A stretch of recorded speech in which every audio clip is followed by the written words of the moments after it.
Hari ini saya akan wawancara dengan narasumber yang super kece dan super cantik cerita. Kalian penasaran? Stay tune ya! Nah, sekarang saya sudah bersama narasumber yang cantik cerita yang akan saya wawancarai mengenai moderasi beragama. Sebelumnya, perkenalkan ini Mbak Novi yang akan memberikan pandangannya terkait moderasi beragama itu seperti apa. Sebelum masuk ke topik utama, saya mau tanya dulu nih ke Mbak Novi. Mbak Novi, apa kabarnya nih? Alhamdulillah sehat, karena kesehatan itu yang paling penting ya sekarang. Ya betul. Lalu sekarang sibuk apa nih Mbak? Kalau sekarang sih masih sibuk ngajar ya, ngajar daring, online gitu, ngasih tugas ke siswa. Gitu. Langsung saja ya Mbak Novi. Apa itu moderasi? Oke, jadi menurut saya moderasi itu berasal dari kata moderat gitu ya. Yang artinya itu kalau moderat itu kan jalan tengah gitu, yang menengahi, kemudian tidak berpihak kepada siapapun gitu atau pendapat manapun, serta mampu bersikap adil kepada semua pihak yang terlibat. Gitu sih Mbak. Baik. Lalu menurut Mbak gimana sih moderasi beragama itu? Kalau menurut saya moderasi beragama itu cara beragama dengan jalan tengah.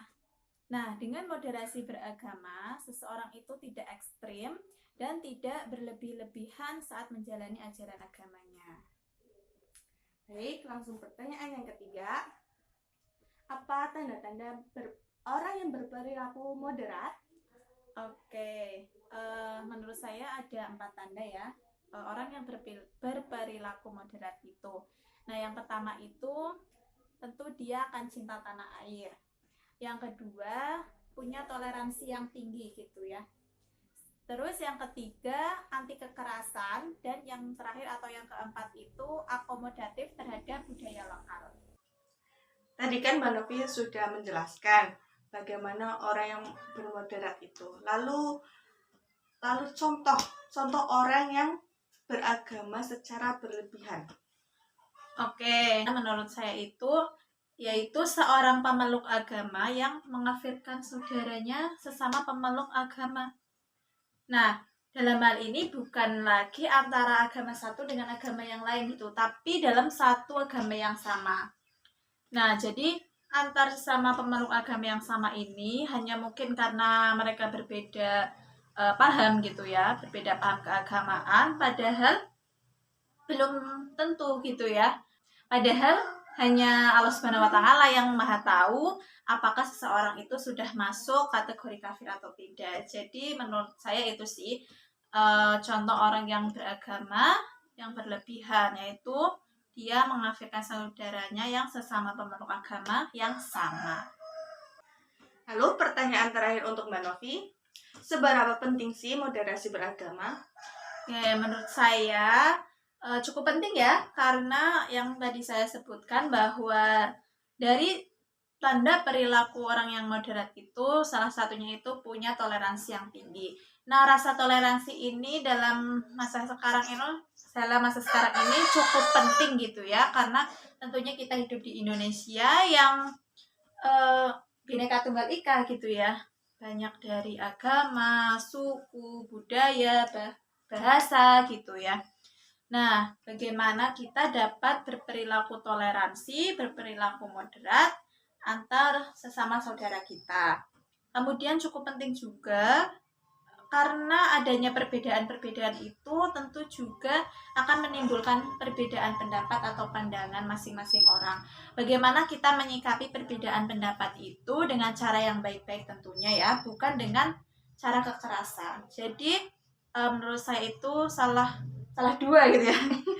Bukan salah satu lagi ya, salah dua contoh bagaimana pentingnya perilaku dalam bermoderasi agama atau perilaku moderat itu. Baik. Nah, tadi merupakan pandangan dari Mbak Novi terkait moderasi beragama, tanda perilaku moderat, dan contoh beragama yang secara berlebihan. Terakhir, saya ucapkan terima kasih kepada Mbak Novi yang telah meluangkan waktunya untuk diwawancari oleh saya. Oke, saya mengucapkan sama-sama dan terima kasih juga ya. Mungkin dari yang tadi saya sampaikan ada manfaat atau bahkan ada kekurangan karena kita masih juga sama-sama belajar gitu ya bagaimana kita dapat berperilaku yang moderat di tengah-tengah kehidupan ini. Sekian wawancara saya bersama Mbak Novi. Sampai bertemu di video selanjutnya. Dadah! Gimana? Video tadi seru kan? Jadi kita itu harus menghargai perbedaan baik antar agama, suku, apalagi kalau paham keagamaan, walaupun itu seagama. Karena kalau kita tidak menghargai, itu bisa mengakibatkan persatuan kita itu menjadi terpecah. Jadi kita itu harus menanamkan dari dini toleransi yang tinggi. Baik, cukup sekian video kali ini. Sampai jumpa di video selanjutnya. Wassalamualaikum warahmatullahi wabarakatuh. Ila liqa.